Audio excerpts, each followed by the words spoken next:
2026 সালের মার্চের ফিফা উইন্ডোতে আর্জেন্টিনা সেনেগালের সাথে একটা ফ্রেন্ডলি ম্যাচ খেলার সম্ভাবনা আছে। আর্জেন্টিনা ফুটবল অ্যাসোসিয়েশন থেকে সেনেগাল ফুটবল সংস্থাকে এই ম্যাচের জন্য প্রস্তাব দেওয়া হয় এবং সেনেগাল ফুটবল সংস্থাও নাকি এই ম্যাচের জন্য প্রস্তুতি নিতেছে।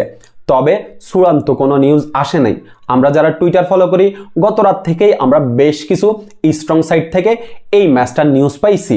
আর্জেন্টিনা যেহেতু আসলে সেনেগালকে প্রস্তাব দিছে ফ্রেন্ডলি ম্যাচ খেলার জন্য, সেহেতু আমার কাছে মনে হয় না সেনেগাল এই ম্যাচের প্রস্তাব ফিরিয়ে দিবে। টাইম এবং ভেন্যু যখন নির্ধারিত হবে তখন আমি আপনাদেরকে অবশ্যই জানিয়ে দিব। ম্যাচটা চূড়ান্ত হওয়ার সাথে সাথেই আমি আপনাদেরকে জানিয়ে দিব। মূলত 2026 সালের মার্চে আর্জেন্টিনা একটা ম্যাচ খেলবে স্পেনের সাথে ফিনালিসিমা ট্রফির জন্য।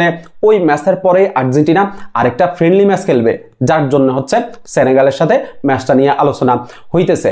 এখন 2026 বিশ্বকাপের আগে 2026 বিশ্বকাপের প্রস্তুতি হিসেবে সেনেগালের সাথে আর্জেন্টিনা এই ম্যাচে মাঠে নামবে। 2026 বিশ্বকাপের প্রস্তুতি হিসেবে সেনেগাল আসলে কেমন হবে, এই ম্যাচটা আর্জেন্টিনার জন্য কতটা উপকারী হবে, আমার কাছে যেটা মনে হয় যে 26 বিশ্বকাপের প্রস্তুতি হিসাবে এই ম্যাচটা একদম পারফেক্ট হবে। কারণ সেনেগাল বর্তমানে অনেক শক্তিশালী একটা টিম, তাদের দুর্দান্ত কিছু প্লেয়ার আছে, তাদেরকে আপনার হচ্ছে আফ্রিকার ডাক হর্স বলা হয়। আপনার Sadio Mane, Nicolas Jackson, কোলোবালি, Mendy, দুর্দান্ত কিছু প্লেয়ার যারা ইউরোপে খেলার অভিজ্ঞতা আছে। এখন এই টিমের এগেইনস্টে যখন আপনি খেলবেন তখন আপনি বেশ কিছু এক্সপেরিমেন্টও করতে পারবেন। রিসেন্ট টাইমে কিন্তু এই যে সেনেগাল ব্রাজিলকে 4-2 গোলে হারাইছে, যদিও সর্বশেষ দেখায় ব্রাজিলের সাথে তারা 2-0 গোলে হারছে। এর আগে তারা ইংল্যান্ডকেও হারাইছে। মাঠে তারা হচ্ছে দুর্দান্ত এবং সেনেগাল হচ্ছে একটু ফ্রেসিং ফুটবল খেলে, একটু ফিজিক্যাল ফুটবল খেলে, যেটাতে স্কালোনি বেশ এক্সপেরিমেন্ট করতে পারবে। তার চেয়ে বড় কথা হচ্ছে আর্জেন্টিনার গ্রুপে কিন্তু আফ্রিকার একটা টিম আছে আলজেরিয়া।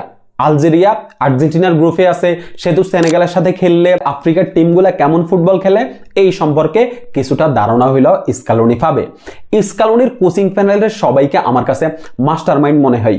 এই যে 2026 বিশ্বকাপের গ্রুপ পর্বে আপনাকে একটা আফ্রিকার টিমের বিপক্ষে খেলতে হবে, এর আগেই আপনি আফ্রিকার আরেকটা টিমের বিপক্ষে খেলে কিছুটা জানাশোনা আফ্রিকার টিমগুলা কেমন ফুটবল খেলে, এইটা বাই স্কালোনি দ্বারাই সম্ভব। স্কালোনি ছাড়া অন্য কারো দ্বারা এটা সম্ভবই না।